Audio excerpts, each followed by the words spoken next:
Bonjour à tous, ravi de vous retrouver sur cette chaîne pour les 4 face-à-face avec les candidats aux élections municipales à Beaumont-sur-Oise. On est ici pour la première vidéo face à Xavier Renou. Bonjour. Bonjour. Merci d'avoir accepté mon invitation. L'objectif de cette vidéo, c'est de pouvoir un peu tracer le chemin de votre programme. Si vous êtes élu le 22 mars prochain, on va pouvoir commencer avec 1 minute de présentation libre. Alors c'est toujours difficile de résumer un parcours de vie en si peu de temps. En gros, sur le plan scolaire, j'ai fait des études plutôt de sciences humaines, de sciences politiques, et puis jusqu'à de la recherche. J'ai un peu enseigné à l'université. Sur le plan professionnel, j'ai justement un peu enseigné à l'université. Je suis désormais enseignant du secondaire en voie professionnelle au lycée de Beaumont-sur-Oise, où j'ai des jeunes plutôt abîmés par le système scolaire et par un certain nombre de difficultés. Et puis, j'ai eu aussi un parcours associatif et professionnel en même temps. J'ai créé une association qui, pendant un peu plus d'une dizaine d'années, m'a permis de vivre et qui était engagée dans l'accompagnement de la transformation sociale des personnes qui souhaitaient combattre une injustice ou obtenir une transformation positive. Donc ça, c'est quelque chose qui m'a pas mal motivé. J'ai fait un tour aussi à Greenpeace et dans l'humanitaire. Okay. Très bien, on va pouvoir commencer donc sur la première partie. On va parler de votre candidature, les raisons de la présentation de cette liste aux élections municipales. Déjà, vous avez été conseiller municipal pendant 6 ans. En quoi, avec cette expérience, vous abordez cette nouvelle élection différemment que celle de 2020 ? Alors écoutez, en 2020, j'ai bien sûr été déçu de ne pas être élu maire, mais je m'y attendais parce que, étant relativement nouveau dans la ville, je n'avais pas la notoriété suffisante, etc. J'ai espéré pouvoir travailler avec cette municipalité qui semblait porter des valeurs qui pouvaient nous être communes, et ça n'a pas été possible. J'ai proposé de multiples groupes de travail, j'ai proposé de laisser mes projets, ceux que j'avais portés, ce que les gens avaient soutenu en votant pour moi, à cette municipalité, en leur donnant les contacts, quitte à m'effacer de l'histoire. Ça n'a pas été possible. Par ailleurs, j'ai fait aussi une association de parents d'élèves, j'ai fait aussi des réseaux d'entraide, des actions écologiques, un certain nombre d'autres combats pour des personnes ou des familles qui étaient en difficulté.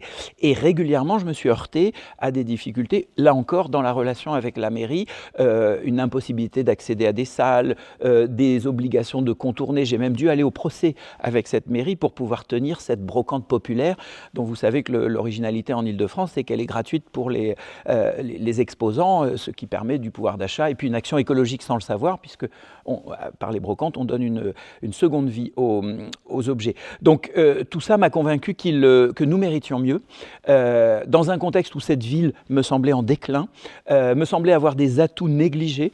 J'ai souhaité du coup à un moment me dire si cette ville se meurt, c'est aussi par le haut, par ces élites, même si le mot est un peu exagéré, mais en tout cas par une certaine classe politique un peu ancienne dans sa tête et qui ne fait pas ce qu'il faut, je crois, pour relever cette ville. En discutant avec de nombreux Beaumontois, il y a un discours qui revient régulièrement, c'est Xavier Renou, il est vraiment engagé sur plein de sujets, il s'oppose, c'est bien, mais je ne le vois pas devenir maire. Est-ce que vous avez la sensation qu'au-delà de vous imposer en opposant, vous arrivez à incarner une alternative crédible à la municipalité actuelle ? Alors, la chance que j'ai, c'est que le maire a un bilan qu'il est en train de défendre, mais dont je m'aperçois en porte-à-porte, et je n'ai pas commencé comme son équipe et mes autres adversaires entre décembre et janvier de maintenant, mais il y a plus d'1 an, le porte-à-porte.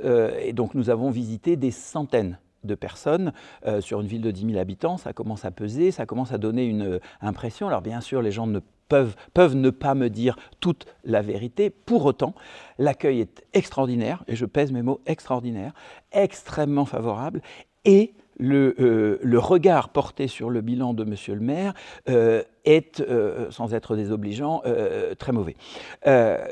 Alors, vous posez la question de la crédibilité. Je crois justement avoir crédibilisé mon profil, non seulement en m'opposant de manière constructive. Il est une façon, comme une autre opposition, de s'opposer sur un chiffre, sur une décision, mais de ne rien proposer en retour. Nous travaillons les dossiers. Je dis nous parce que, bien sûr, je ne suis pas seul. Nous travaillons les dossiers et quand Monsieur le maire nous dit qu'il va mettre un crématorium en plein centre-ville, pas l'hypercentre, mais en face du lycée, dans une zone pavillonnaire, eh bien, je vais creuser. Pourquoi est-ce qu'un crématorium serait nécessaire? C'est quoi un crématorium? Qui gère les crématoriums? Quelles sont les nuisances? Quels sont les avantages? Qu'est-ce que serait un vrai service public de la crémation plutôt que, etc., etc.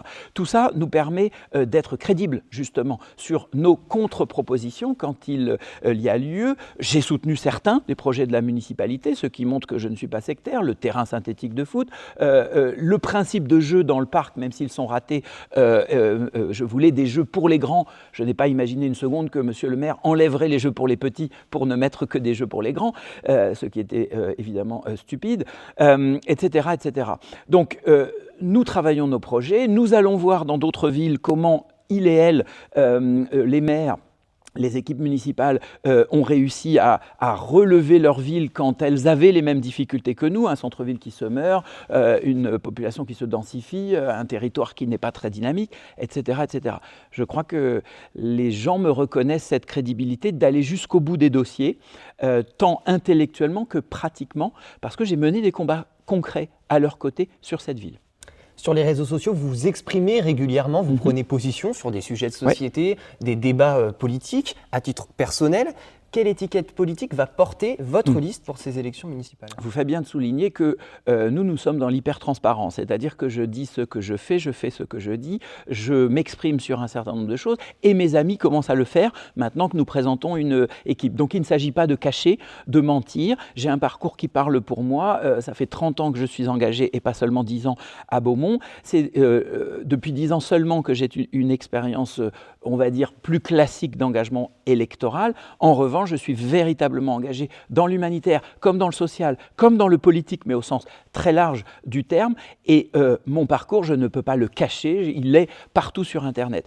Donc, il ne s'agit pas de mentir aux gens. En revanche, vous posez la question de l'étiquette. Nous n'avons pas d'étiquette, nous sommes sans étiquette, déclarée officiellement comme telle, parce que même si les uns ou les autres de notre liste peuvent avoir des engagements, dans la réalité très peu en ont en termes partisans. Pour être exact, nous avons une personne qui est dans un parti politique, plutôt un petit parti, et aucune autre personne, sauf si elle me l'a caché, mais il n'y a pas de raison, n'appartient à un parti politique. Moi, j'ai fait un parcours que je ne cache pas et dont je ne rougis pas, d'une année de compagnonnage avec la France Insoumise entre 2017 et 2018, quand il y a eu une sorte de moment libertaire de M. Mélenchon et qu'il y avait un vrai engouement démocratique pour sa candidature et son programme.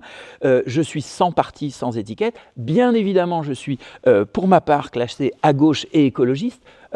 Et ce serait débile de le cacher, de mentir, et je n'en rougis pas. Mais sur notre liste, il y a des gens de droite, du centre, un coup à droite, un coup à gauche, peu importe. Il y a des braves gens, il y a des gens sincères, il y a des gens humanistes, antiracistes, soucieux de la planète comme des humains, et c'est ça qui nous rassemble. On va pouvoir passer un peu plus en détail à votre programme, à vos propositions. Vous avez pu choisir une photo qui illustre un projet phare pour la ville si vous êtes élu. Je vous laisse l'expliquer aux Beaumontois. Alors, une des problématiques évidemment de notre ville, ça n'est pas la seule, mais c'est qu'elle meurt par son centre-ville. Le centre-ville, c'est le cœur, le poumon d'une ville. C'est là que les gens font société, font communauté en se croisant, en se côtoyant, en participant à des animations communes, etc. Aujourd'hui, il n'y a plus rien au centre-ville. Le centre-ville fait peur, il est glauque, il est sale, il est repoussant, il est inquiétant, notamment pour les femmes.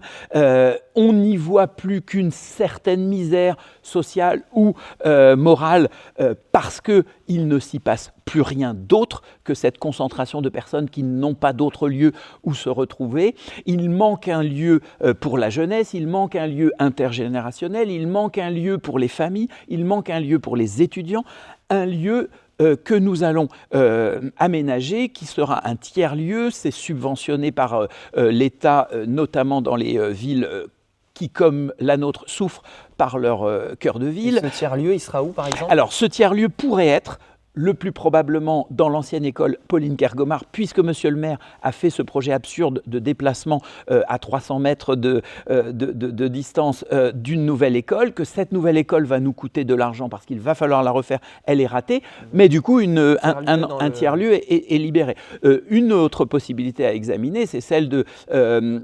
la boutique éphémère. Monsieur le maire veut raser tout ce bloc et reconstruire. Nous voulons raser des immeubles qui ne sont pas réhabilitables. Quand ils le sont, il faut évidemment les réhabiliter pour faire des logements ou des commerces. Mais quand ils ne le sont pas, on va aménager des espaces libres, partagés, des petits jardins pour les enfants, un commerce, une maisonnette de ville, Donc là, vous éventuellement un tiers-lieu. îlot, Gabriel, milieu, en plein cœur de ville, et de quelques autres ruines littéralement qui rendent ce centre-ville si désagréable. Et nous voulons végétaliser, ce qui ne coûte pas très cher, mais très vite change l'esthétique et l'ambiance d'une ville, etc., etc. Mais alors ça, c'est un projet qui va mettre du temps à se réaliser, Pas la du tout. destruction, installer des jardins. Alors, juste sur la question, aujourd'hui, il y a une urgence, c'est faire revenir aussi les commerçants bien sûr. dans le centre-ville, à court terme et à moyen terme. Comment on fait pour que des commerçants reviennent dans le centre-ville? Alors, l'analyse que nous faisons, elle est globale sur ce centre-ville. Il n'y a pas une solution miracle, sinon elle aurait déjà été utilisée. Il faut une approche globale. Une approche globale par le soutien à l'offre, les commerçants, les porteurs de projets, un soutien à la demande, la clientèle, nous tous, le revenu moyen des Beaumontois baisse, et par ailleurs un cadre qui rend agréable l'expérience centre-ville. Commençons par le cadre. J'ai dit qu'il était repoussant, qu'il était glauque, qu'il était insécurisant. Nous allons faire du ravalement de façade, nous allons faire de la végétalisation, nous allons mettre une fontaine, quelques arbres, aménager, démolir et créer un espace attractif comme le tiers-lieu. Tout ça rend un cadre agréable et propice à l'installation de nouveaux commerces. Par ailleurs, nous allons soutenir le développement des commerçants, ce qui existe avec un soutien de type formation, de type accompagnement réel, ce qui serait à venir avec la mise à disposition des quelques locaux qui sont déjà municipaux et dont la mairie ne fait rien, pour véritablement, non pas juste leur donner les clés, débrouillez-vous et on en reparle dans 6 mois, mais véritablement les accompagner. Il y a à Beaumont des retraités qui sont anciens gestionnaires de commerce ou d'entreprise, qui sont en mesure d'accompagner des porteurs de projets jeunes et qui forcément sont inexpérimentés. Ce ne sont pas des grands professionnels du commerce qui vont venir s'installer dans une ville pas rentable à court terme. Donc il faut les accompagner. Par ailleurs, la demande, l'appauvrissement de la population, et qui est encore accéléré par l'installation de logements sociaux par Monsieur le maire, 400 logements quasiment exclusivement du logement social, eh bien forcément explique aussi qu'une partie importante et croissante de la population ne peut pas venir dans du commerce de détail nécessairement plus cher. Nous allons redistribuer une toute petite partie des impôts que les gens versent à la commune, sous la forme de bons d'achat. En vérité, en économie, ça s'appelle une monnaie locale complémentaire. C'est plus riche encore qu'un bon d'achat. Mais en gros, l'idée, c'est comme à Carrefour, on vous rend des bons d'achat. Résultat, vous revenez dépenser vos sous à Carrefour parce que vous êtes un tout petit peu plus riche. Mais comme vous êtes un tout petit peu plus riche, vous êtes fidélisé dans ce commerce. Et quand vous y allez, vous dépensez vos bons d'achat et un peu plus. Eh bien, ce surcroît de pouvoir d'achat qui va être pour tout le monde, ce n'est pas une mesure sociale, c'est une mesure véritablement de dynamisation de la demande, c'est du keynésianisme pour les gens qui ont fait un peu d'économie, eh bien ça va ramener les gens vers les commerces de Beaumont qui en retour vont augmenter leur chiffre d'affaires et donc la part fiscale reversée à la ville qui en retour peut vous reverser encore davantage en bons d'achat. D'accord, bon, on va traiter maintenant d'autres questions du programme parce qu'on a plein de sujets à traiter. Avec plaisir. Notamment sur le tissu d'associations que compte la commune et les nombreux équipements. Très riche. Que comptez-vous mettre en place? Il y a une mesure qui doit ressortir pour promouvoir la pratique du sport et de la culture, plutôt de la pratique du sport sur cette question au sein de la commune. Alors, d'abord, nous avons un espace associatif avec de nombreuses salles. Il est fermé le dimanche. Cherchez l'erreur. La vie associative, elle se déploie essentiellement le mercredi, le samedi et le dimanche ou en soirée. Vous privez d'une journée majeure de repos pour les citoyens, donc de disponibilité pour les pratiques sportives et associatives, en fermant ce lieu. C'est une aberration. Deuxièmement, il n'y a aucune transparence dans l'attribution des salles. Nous ne savons même pas, la mairie ne le communique pas, le nombre de salles municipales disponibles pour les associations.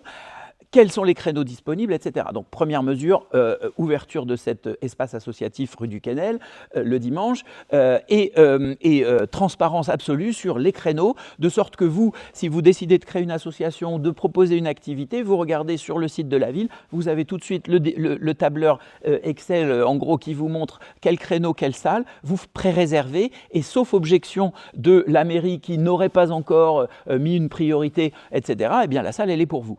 Ça, c'est une facilitation de l'activité associative. Par ailleurs, nous voulons valoriser les talents qui s'expriment dans le monde associatif, y compris sportif, mais aussi culturel. Nous avons de nombreux talents, nous avons des danseurs de classe internationale, danse de salon, danse latine, nous avons une chanteuse lyrique, nous avons des jeunes qui ont fait la section pull-up, des millions de vues sur Internet, nous avons un jeune danseur de talent, nous avons des danseuses aussi qui sont sur des comédies musicales désormais, etc. C'est ces figures-là qui entraînent la participation associative, qui donnent envie. Par ailleurs, il y a un sujet famille populaire, coût des associations. Il faut augmenter évidemment les subventions parce que dès lors que vous avez 3 enfants, vous êtes mère célibataire, vous habitez un quartier social, vous ne pouvez pas vous payer 3 inscriptions à 3 associations différentes, quelles qu'elles soient, pour vos enfants. Ça, c'est un scandale parce que du coup, votre enfant reste devant la télé et c'est catastrophique. Une question d'un Beaumontois qui vient en écho avec ce que vous le dites, donc je vais pouvoir vous la faire écouter. Je vous laisse écouter, c'est la question d'Aurélien, il a 23 ans, il habite Beaumont-sur-Oise et il a une question pour vous. Bonjour, qu'est-ce que vous comptez faire pour développer l'offre culturelle à Beaumont-sur-Oise ? Voilà, donc on parle de l'offre culturelle, notamment dans les lieux comme le cinéma, la salle Léo Lagrange. Le cinéma, et je ne le dis pas parce que nous sommes au cinéma Le Palace, fait un travail extraordinaire.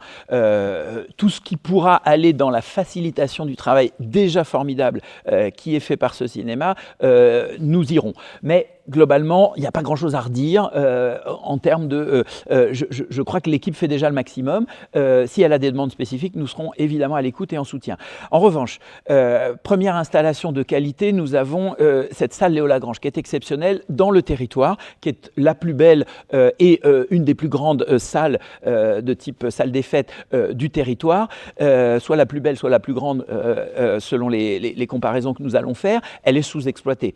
Elle est sous-exploitée, elle souffre d'abord d'un certain retard dans ses installations, il y fait vite trop chaud dès qu'on met le chauffage, vite trop froid dès qu'on essaie de le modérer. Les gradins sont beaucoup trop éloignés de la scène n'a pas de poursuite au plan éclairage et vous savez, de scène avancée pour des défilés de mode. J'ai organisé 2 défilés de mode, c'était ridicule, etc., etc. Donc il y a des améliorations à faire, mais il y a surtout un meilleur emploi. Autrefois, elle a accueilli des stars nationales de la chanson. Ces stars ne viennent plus là, à la fois parce que l'équipement est un peu trop dans son jus, mais surtout parce qu'il n'y a pas un vrai effort pour les faire venir. Par ailleurs, le tiers-lieu dont je parle, c'est la culture modeste. La culture modeste, c'est tous les soirs, n'importe quel jour de la semaine, une proposition culturelle faite aux Beaumontois et aux Beaumontoises et au-delà aux simples visiteurs des environs, autour de petits repas, tartes salées, café cosy, ambiance familiale, étudiante et autres, mais surtout le soir, karaoké, stand-upper, propositions classiques, etc. Mais un artiste, une artiste en scène, pas beaucoup plus. Il nous faut cette petite structure qui ramène progressivement les gens vers de la culture plus exigeante. Ça, c'est très important. C'est la culture à la portée de toutes et tous. Et le secteur associatif sera essentiel là-dedans. Parce qu'évidemment, nous n'avons pas un budget colossal. Nous n'allons pas faire venir sur une petite structure des stars internationales. En revanche, nous avons des talents localement, danseuses, encore une fois, chant lyrique, etc. Ces talents cherchent du public, ont besoin de ce type de structure et nous avons besoin de ramener, y compris avec du théâtre pour enfants, pour ramener aussi les parents vers l'expression théâtrale, etc., etc. Et ça, c'est l'idéal, un petit lieu comme ça. Il en existe beaucoup dans d'autres villes, mais pas chez nous. On va passer sur un autre sujet, tout autre sujet, la question de la sécurité et de la tranquillité publique à Beaumont-sur-Oise. Quelles sont vos pistes? Quelles sont vos propositions? Alors, plusieurs choses. Il y a un contexte national qui dégrade le vivre ensemble, qui donc augmente les incivilités d'un côté, qui dégrade le pouvoir d'achat, fabrique de la pauvreté, donc produit aussi de la délinquance. Ça, on n'y peut pas grand-chose. On peut protéger davantage les gens, soutenir le pouvoir d'achat, limiter les causes sociales de la délinquance et de l'incivilité. Il faut aussi de la sévérité. Il y a également une problématique d'un certain retour à respect de qualité quelques règles. Je ne suis évidemment pas quelqu'un qui croit qu'il faut mettre un policier derrière chaque citoyen, mais bien sûr que nous avons un sous-effectif chronique de policiers municipaux. Donc vous embaucherez d'autres policiers Donc municipaux nous si allons, vous êtes élu. alors absolument, nous allons augmenter un peu l'effectif de la police municipale sur Beaumont et nous allons réfléchir, je l'avais déjà proposé il y a 6 ans, à une police intercommunale avec ces communes autour de nous qui n'ont pas de police municipale, qui aimeraient en bénéficier mais qui n'ont pas forcément les budgets et qui, en mutualisant avec nous, pourraient bénéficier de notre commissariat et notamment rendre possible une petite présence policière municipale la nuit. Parce que c'est la nuit qu'il y a un vrai problème, pas seulement mais vraiment. Par ailleurs, la sécurité, ça n'est pas qu'une affaire de police, c'est une affaire de voisinage et de relations entre les gens. Je surveille la voiture de mon voisin la nuit quand j'entends un bruit bizarre et que par hasard je ne dors pas, parce que je suis soucieux de mon voisin, parce que je le connais, parce que je lui parle. Et il fera de même avec moi si ma fille qui est mineure se balade et est suivie bizarrement par quelqu'un, a une angoisse, parce que je suis connu et reconnu et apprécié dans la ville, et parce que nous ferons village. C'est le policing à l'anglaise d'autrefois. Ça, c'est aussi important. Par ailleurs, nous allons faire une brigade des braves gens, un club des bonnes volontés, des gens qui vont veiller au concept plus large de sécurité alimentaire, sociale, affective. Et il y a une départ liée à la délinquance ou à la tranquillité, sur les violences domestiques, etc., avec des braves gens que nous pourrons envoyer pour prendre des nouvelles de Madame Michu, pour s'inquiéter d'un conflit entre voisins, etc., etc. Approche globale de la sécurité. Très bien, on approche déjà de la fin de cette vidéo. La dernière minute, elle est à vous. Vous pouvez conclure face aux Beaumontois. Nous méritons mieux. Nous méritons mieux parce que cette ville a été beaucoup mieux. Nous savons donc qu'il a été possible, qu'elle a été quelque chose de bien meilleur. Souvenons-nous, pour les plus anciens, de cette librairie magnifique en centre-ville. Souvenons-nous des grandes fêtes populaires. Souvenons-nous de la brocante du marché qui s'étalait jusqu'à Beaumont. Souvenons-nous de tous ces villages et communes des alentours qui venaient à Beaumont parce que c'est là que les choses se passaient. Souvenons-nous du fait que par rapport à une commune plus privilégiée aujourd'hui que l'Isle-Adam, nous tenions notre rang.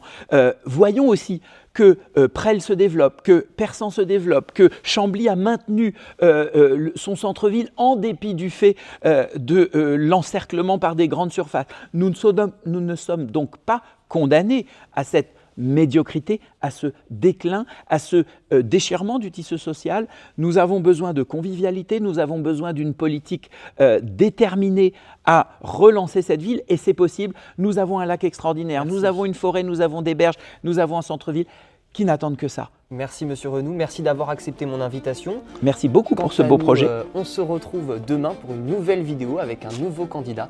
Au revoir.